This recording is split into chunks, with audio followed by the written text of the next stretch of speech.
কিতাব পয়রা যদি ওলি হওয়া যাইতো, বই কিতাব পয়রা যদি ওলি হওয়া যাইতো, মাওলানা রুম কি বাবা শামসের তাবরিজের কাছে যাইতো? যাওয়া লাগতো? কোন বিদ্যা বাবা শামসের তাবরিজের কাছে আছে, যিনি পৃথিবীর জগৎ বিখ্যাত আলেম মাওলানা জালালউদ্দিন রুমি, যার কিতাব, লিখিত কিতাব ইউরোপ আমেরিকার মধ্যে সবচেয়ে বেশি সেল হয়, জ্ঞানী মহলের মধ্যে সবচেয়ে বেশি সেল হয়। এই অখণ্ড ভারতবর্ষেও মাওলানা রুমের অনেক চর্চা, অনেক শায়ের, অনেক কালাম আমরা শুনে থাকি সুফিদের জবানে, হাক্কানি আলেমদের জবানে। সেই মাওলানা জালালউদ্দিন রুমকে যখন নিগাহে মাস্ত, যে শামসের তাবরিজের নিগাহে মাস্ত, ওই দয়ার নজর, ও নিগাহে করম, দয়ার নজর যখন রুমির উপরে পড়েছে, রুমি যায় নাই তাবরেজ খুঁজতে, তাবরেজ নিজে এসে পড়ছে রুমির কাছে।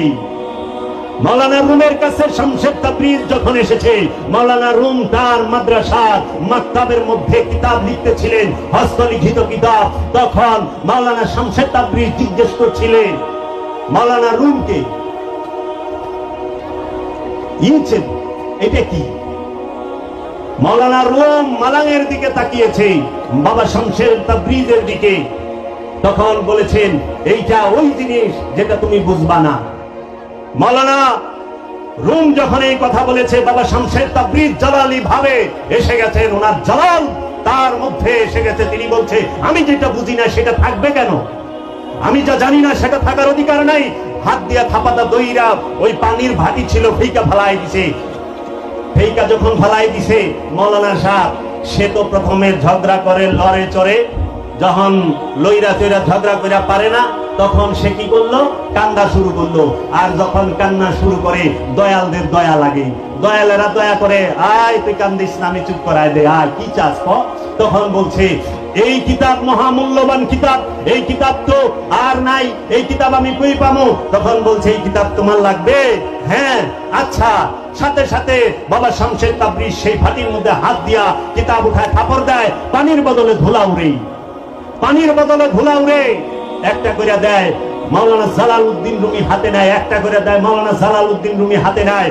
তখন মাওলানা জালালউদ্দিন রুমি সে তো অবাক, বিস্ময়ে হতভম্ব হয়ে তাকায় রয়েছে, এইটা আমি কি দেখতাছি। তখন বলছে, এইটা কোন এলেম?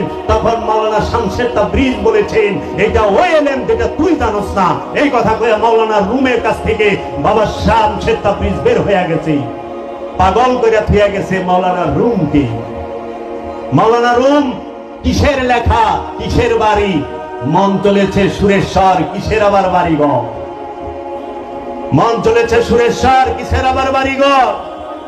সমস্ত কিছু ভাড়াই দিয়া মাওলানা রুম বাবা শামসের তাবরিজের গোলামিতে লেগে গেল। মাওলানা শামসের তাবরিজ তিনি মাওলানা রুমকে সিনার এলেম দান করলেন। এই খান্না সুফি শয়তানকে তার নফস থেকে, তার সিনা থেকে দূর করে ওই জায়গায় রব্বুল আলামিনের তাজাল্লি নূর ওইখানে ঢেলে দিলেন, যেইটা জাত নূর।